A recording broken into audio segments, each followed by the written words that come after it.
the snow surface at Mount Shasta. 61,100 micrograms per liter of aluminum. This is just ordinary snow water.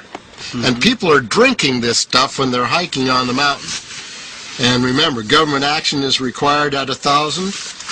This is 61 times over the government limit, and our hikers are drinking this poisonous water on Mount Shasta Mountain itself.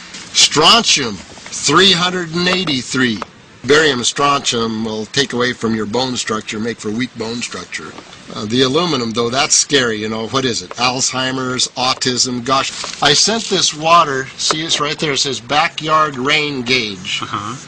Aluminum, 1,010 micrograms per liter of aluminum. And here's barium, 8 micrograms per liter of barium. And this is from the labs up in Redding, California. This is a certified government report. And here's what normal is. I asked him what would be normal.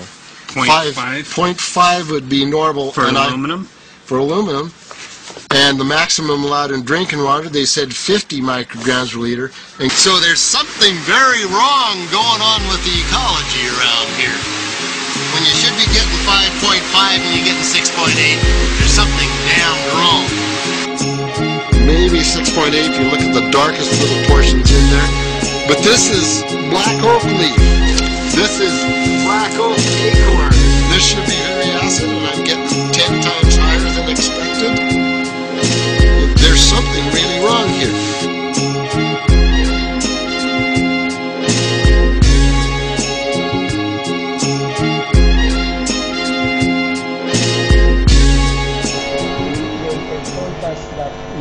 Des scientifiques avec lesquels nous sommes en relation nous ont indiqué que des universités aux États-Unis ont effectué des expériences avec des avions pour collecter de l'air puis l'analyser.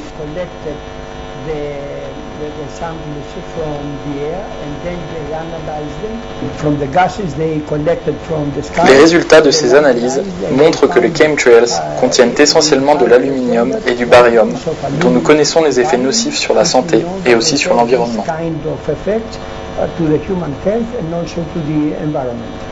Les chemtrails contiennent différents métaux et j'expliquerai pourquoi. Dans la plupart des cas, il y a du triméthylaluminium, un métal sous forme liquide qui peut donc être utilisé comme additif dans les carburants. Il est ensuite utilisé un autre additif spécial qui contient des sels de barium, donc nous trouvons du barium et de l'aluminium. Si l'on effectue des mesures de l'atmosphère, du sol ou des plantes, on trouve de grandes quantités d'aluminium et plus encore du barium, mais aussi du cuivre, du titane, du lithium, un composant utilisé dans les batteries de dernière génération, et du carbonate de calcium, qui n'est pas un métal, mais sert à rendre stériles les sols.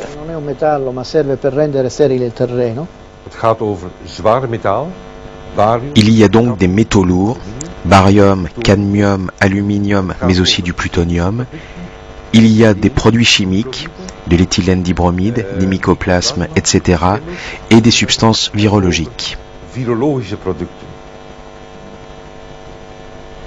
Sono state fatte delle analisi, certo, sia in Italia sia all'estero. Est-ce que des analyses ont été effectuées? Oui, bien sûr. En Italie comme à l'étranger ont été effectuées des analyses chimiques sur des échantillons de sol, sur les plantes et l'air, et elles peuvent être consultées sur notre blog et d'autres sites. Les tests montrent la présence des métaux que j'ai mentionnés auparavant. Je signale, par exemple, une étude importante effectuée en 2003 pour le compte de particuliers par le CNR, le Centre national pour la recherche, qui a mis en évidence la présence de titanate de barium, d'aluminium, de cuivre et d'oxyde de titane, ainsi que du carbonate de calcium.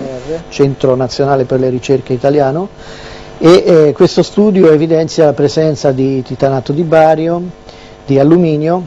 En général, toutes ces analyses effectuées par le privé et non par des organismes gouvernementaux ou les institutions chargées de la protection de l'environnement montrent la présence de ces métaux typiquement présents dans ces épandages clandestins.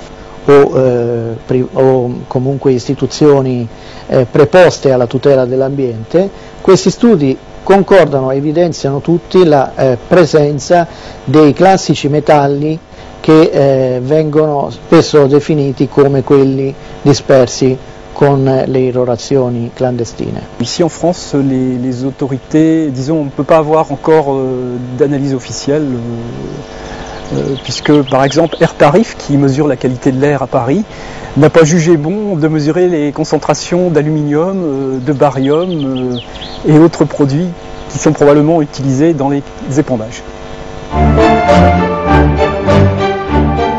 Pour en avoir le cœur net, nous prélevons des échantillons de sol dans 3 parcs et jardins parisiens pour les faire analyser par un laboratoire spécialisé. Les résultats arrivent quelques jours plus tard. Il y a bien du barium et de l'aluminium dans les bacs à sable de Paris. Pourtant, il ne devrait pas y en avoir. Dus dit alles komt in de atmosfeer. Donc tout cela vient de l'atmosphère, tombe à terre et nous touche tous. On le voit bien à travers l'augmentation des maladies. Nous n'avons jamais été aussi malades et fatigués qu'aujourd'hui.